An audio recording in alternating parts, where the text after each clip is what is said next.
So guys, this week's topic is how / when I knew I was trans.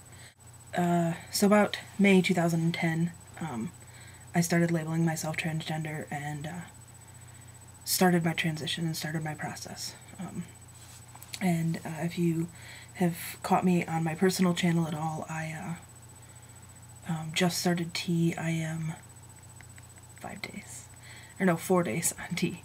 I'm trying to edge it along here. I'm already anxious and I want my next shot. But anyways, so that was about the time I labeled myself trans. Before that, how I knew I was different and everything, I mean, really, just like, you know, most guys will tell you, it stems way back. I don't remember specifics as to like, oh yeah, this event definitely changed things until it came to identifying as trans. When I was growing up, I always attributed it to just wanting to play with my brother, and that's what my brother did, and so that's what we did. I was never really into dresses. I remember my mom having to force me to wear dresses. I don't know, people always called me a tomboy, but I always knew that it was something more than that. Or I felt like it was something more than that. Beyond the tomboy and not liking it when people told me that, but just not completely identifying with it. I didn't ever understand what tomboy meant when people told me I was like that. I always wanted to know who Tom was when I was really little. But I never really felt like tomboy fit. And when I started to understand tomboy and what that meant, I could see myself not falling in that role. I would tell people, no, I'm not a tomboy, I'm a boy. And I could see myself in the role of a boy, and I couldn't see myself in the role of a girl who liked boyish things, which is kind of how people explained tomboy to me when I was growing up. I mean, I always saw myself, like, I had dreams all growing up of being the guy in the tuxedo standing at the end of the aisle watching his wife walk down, and throughout my life it was different important women to me. And when I got into adolescence and stuff, I started to connect that with the term lesbian, which I heard people say all the time. And it didn't really fit. It didn't feel right, that term, when somebody would try to say that I was a lesbian. It never felt right. I just ended up, until I was a freshman in college, never really dating or anything. I dated a guy one time and we didn't do anything. We were freshmen and we held hands. I think that was about it. I never felt comfortable in that role as a girlfriend. I didn't see how I was supposed to wait for him or wait for this or wait for that. The stereotyping that, you know, girls are supposed to do in a relationship, it never felt right to me. And then, so I just stopped. I just wasn't interested in having relationships. I would joke that I was too busy for it, between things at school I did and events that I was in and stuff. And then as I got a little older, I just told people that I was asexual, and I wasn't interested. I was just interested in enjoying life and having a good time.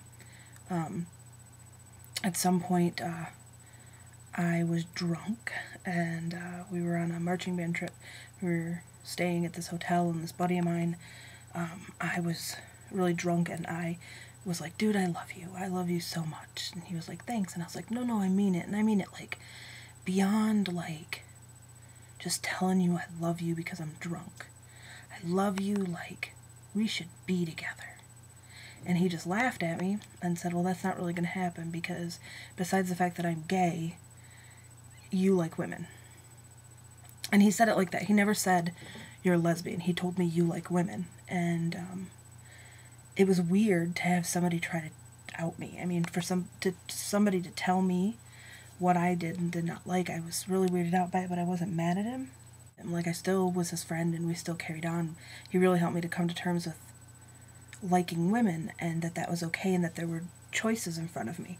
Because before that, like, I had heard about it and I knew, but what did you do besides get called names and get picked on for not going with the norm?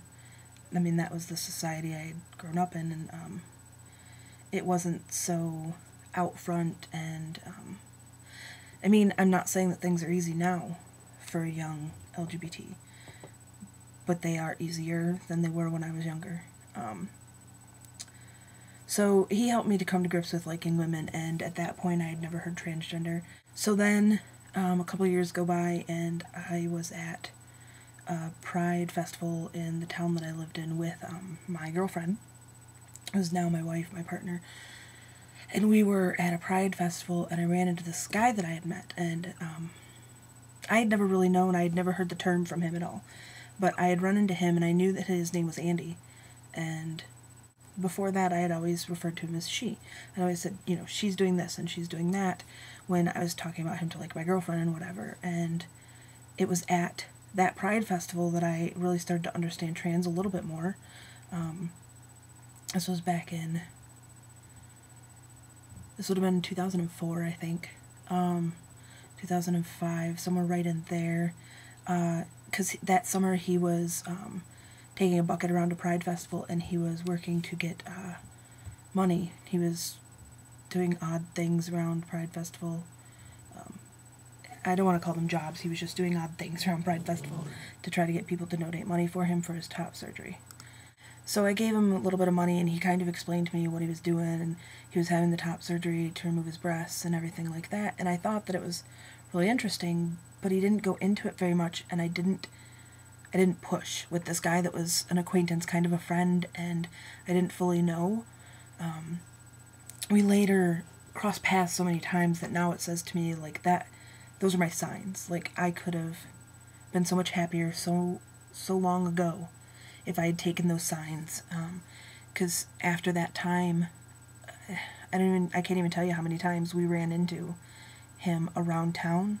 I ran him into the ER a couple of times, like once for myself when I had appendicitis. I was taking my kid up. I mean, I would run into him frequently.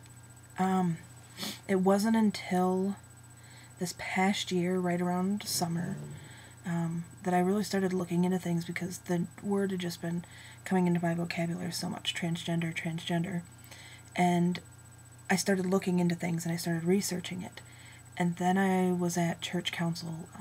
I served on my church council for the United Church of Christ in my hometown, and I was the outreach and missions liaison.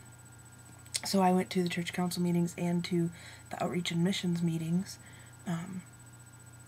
and a gentleman showed up at our outreach and missions meeting who I hadn't met before, named Cameron, and Cameron happened to be trans, and I didn't realize it at first.